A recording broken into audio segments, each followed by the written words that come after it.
If you live in or visit Miami Beach regularly, there's a good chance you've heard the name Skolnick or seen it, like on the soaring Skolnick Surgical Tower at Miami's Mount Sinai Medical Center.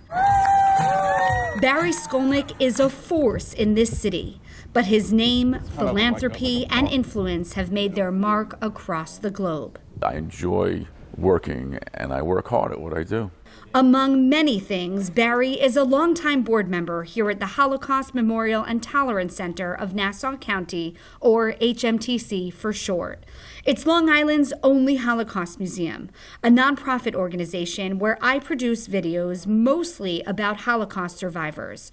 But Barry's story felt important to tell, especially because his generosity helps ensure that our center stays open to educate tens of thousands of people every year. I think we have to stop taking a blind eye to what's been going on. The rise of anti-Semitism is just really out of control. Barry's family doesn't have any known ties to the Holocaust, but he's proud of his Jewish heritage and believes it's an obligation to speak out against anti-Semitism and hate. With all the film and all the proof that the Holocaust did exist and the millions of people that died, obviously not just Jews, but there are organizations that deny it even existed. They're taking it out of history books.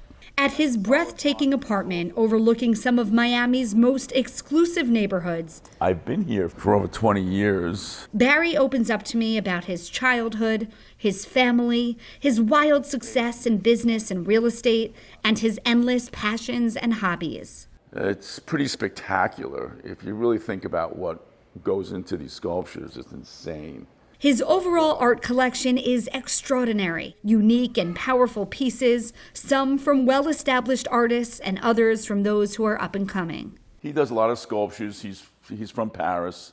This apartment, called a tower suite, was originally 4 units, which Barry combined into one. 360-degree views, exquisite furniture, some secret rooms I promised I wouldn't share, and a private swimming pool for every bedroom, even the guest rooms. His secret to luxury and success? There's no magic sauce to this. It's going with your passion, working very hard, even when you're tired, even when you don't feel like getting up, even when you feel like resting, you just don't. A month after my first visit to Barry, I came back to Miami to check out Iconic Motors. Iconic Motors, well, at one time it was my fantasy, and now it's become a reality. It's a garage filled with more than 125 exotic cars, Barry's private collection. I've just always had a passion for cars, and started collecting many years ago. Started around 30 years old, and just over the years I've just accumulated cars. I started out with American sort of muscle cars, and then eventually got into the exotics, the Ferraris and the Porsches and the Maseratis and the Lamborghinis. This girl taking advantage of the chance to sit inside the Apollo IE, one of only 10 in the world. And it's not just the cars that make this invite-only garage so spectacular. It's filled with also beautiful artwork, which I think just adds to the ambiance. And it's just a beautiful space. It's my office. It's where I work out of every day. And it's like my happy place. This might be his happy place, but Barry creates happy places for countless others. His philanthropy knows no bounds. Not only does he show continuous support for HMTC, but he provided funding to help build a major biolab in Israel to study infectious diseases and viruses. He's the chairman of Miami's Mount Sinai Medical Center, co-chair of the charity CPR, which stands for Community Police Relations Foundation. He's a board member for the Make-A-Wish Foundation, and he regularly takes sick children and their families to the racetrack for an adventure-filled day. I'm barely scratching the surface when it comes to just how much Barry gives back to his neighborhood and beyond. I'd rather be remembered as being philanthropic.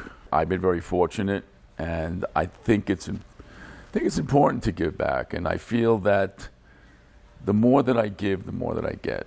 He's a native New Yorker, born in Queens and raised in a working-class part of Long Island. As a kid, Barry says he was bullied for being Jewish. He came from a tight-knit family that valued generosity, education, and hard work, values he will forever hold on to. In Miami Beach, Florida, Dana Arshin, HMTC.